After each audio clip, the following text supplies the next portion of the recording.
Welcome once again to another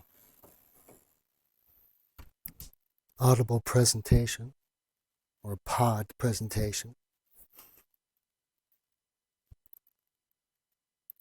involving what we have written thus far inside Facebook. Currently, we've left off with the beginning, Genesis, and we've just finished the second epistle. But we're ready to move on to the third epistle.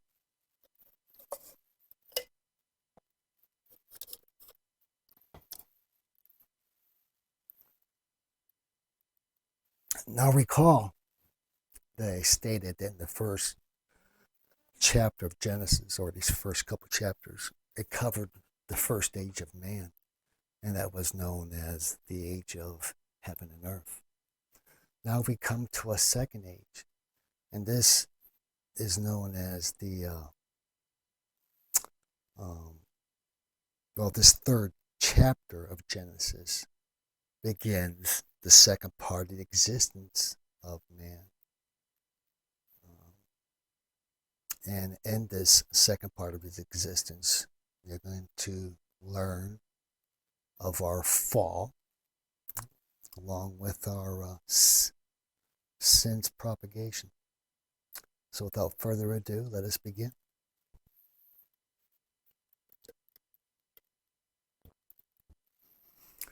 Of all the beasts made by God, the serpent was the most subtle. Of all the beasts made by God, the serpent was the most subtle. Well, learned and blessed men like Saint Jerome and again Saint Augustine, who I'll be referring to so many times, especially Jerome. They describe the serpent as the most crafty creature to escape harm when it came to harming man. There's one other entity that's even more craftier. Guess which one that is? The devil. Moving on. The serpent asked the woman, "Why hath God commanded you that you should not eat of every tree of paradise?" All right, let's think about this for a little bit. Where sin came from upon man. You see, sin entered our lives by the craftiness, as I was alluding to earlier, as well as the envy of the devil. Man, then consenting to the devil's suggestions. Being God placed man in a most exceptional world known as paradise, a place of pure, quintessential divine pleasure, the devil resented and became envious by this. Wouldn't you? Therefore, the devil tempted the weaker of the two. And to the devil, that was Eve. And this makes sense. It has nothing to do with the sexes per se. It has everything to do with a facsimile. All right, we take a picture of something, you put it on a copy machine, you photograph it. The second generation is never going to be as good as the first, correct? This is a very far example. Same thing with man. God takes all the refuse, the gases, the junk that was created as a bypass when God was creating the world. He took all this, let's just call it trash. Instead of disposing it, what does he do? So since this represents every element on earth, he takes it and has man made out of it. In essence, Terah gives birth to man. So here's the primary, the number one alpha, the start. This is the beginning.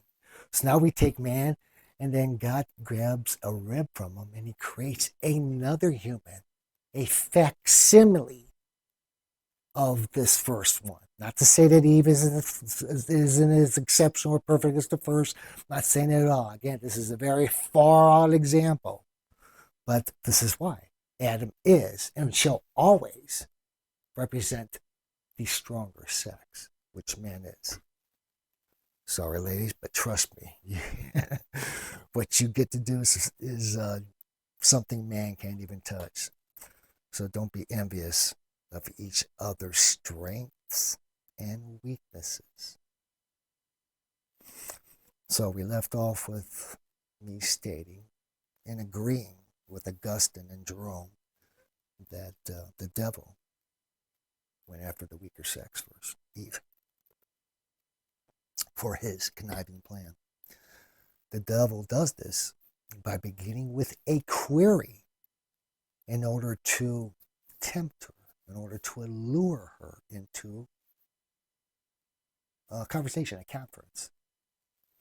Further, by such a question that may bring her into suspicion of our Father's affection towards man with this: why hath God commanded you that you should not eat of every tree of paradise? What the devil's insinuating is this: that God dealt harshly with them, abridging their liberty without any justification or cause. Also, then, when the devil gets so much of her that she was displeased with the entire precept, which she showed by the adding of her own, to make it even seem more grievous, that they were forbidden to touch the tree. And again, by reporting the punishment as dubious, by saying, lest perhaps we die.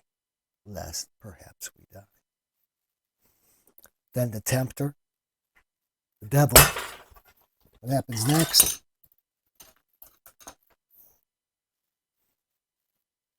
He vouches boldly. But not only boldly, falsely, that they should not die, and charged our Father to be envious of the benefit they should get by eating of that most divine and off-limits tree, claiming the following, and I quote: their eyes should be opened, and they should be as gods, knowing good and evil. This persuasion and liking also she had to the fruit itself. Probably smelt so significantly different and had a visual appeal that far outshone anything else that was in that garden. We can't forget this. Man has always been a most visual creature.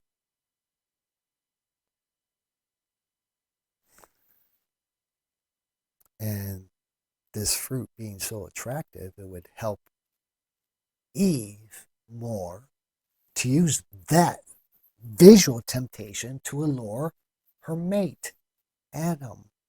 How conniving is that devil, huh? So, and some both sin when they each consented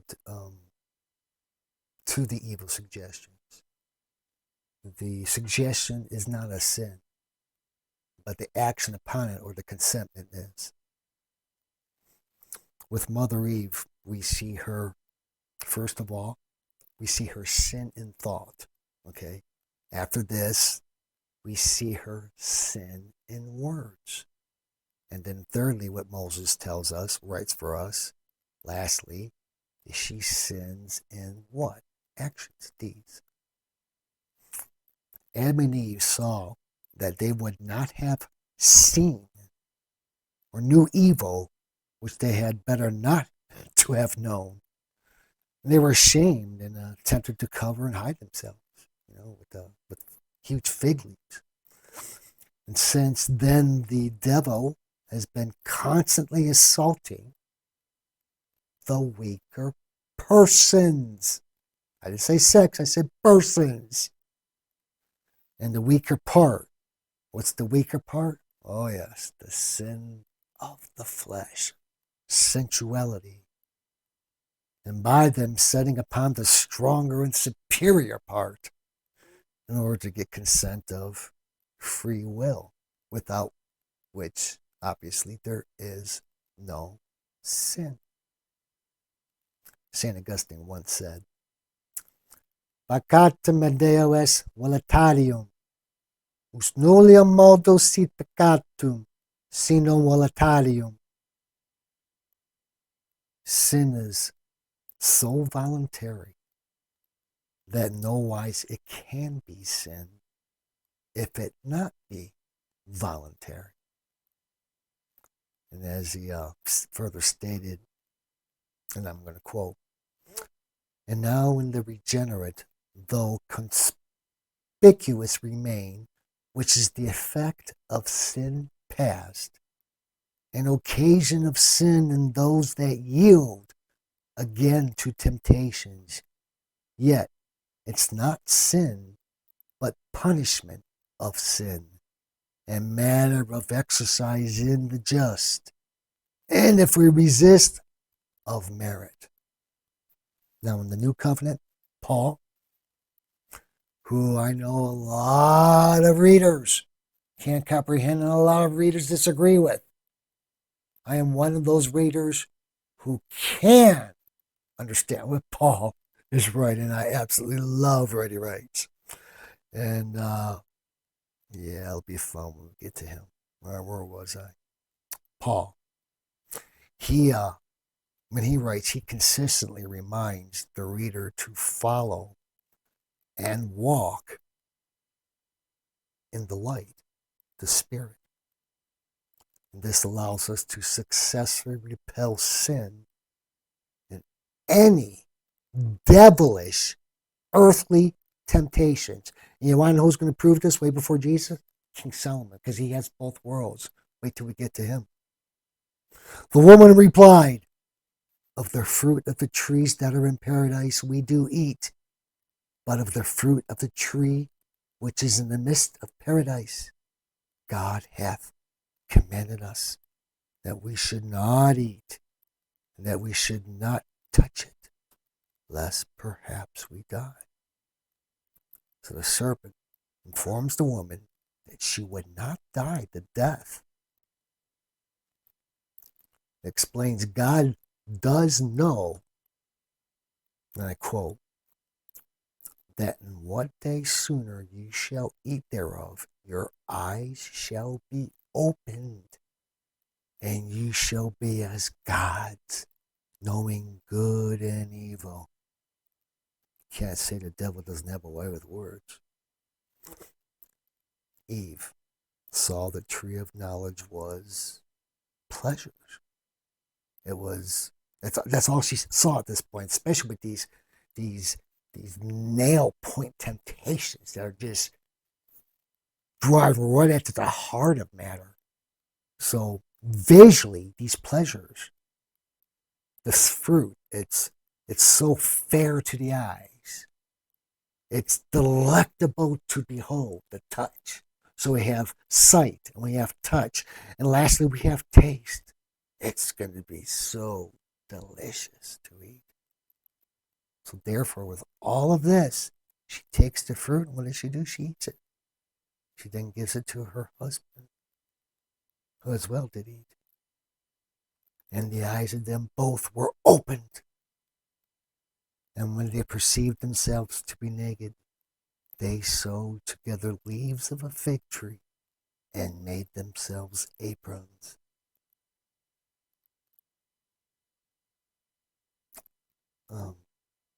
There's a couple things to note here, and then we'll call it quits for now. Firstly, it was only after their sin did they suddenly feel ashamed. Moses makes that very, very clear. Secondly, why was the fig tree chosen to conceal shame versus all the other tree leaves in paradise and bush leaves? Perhaps there's a dramatic comparison with sin in the fig fruit or the tree.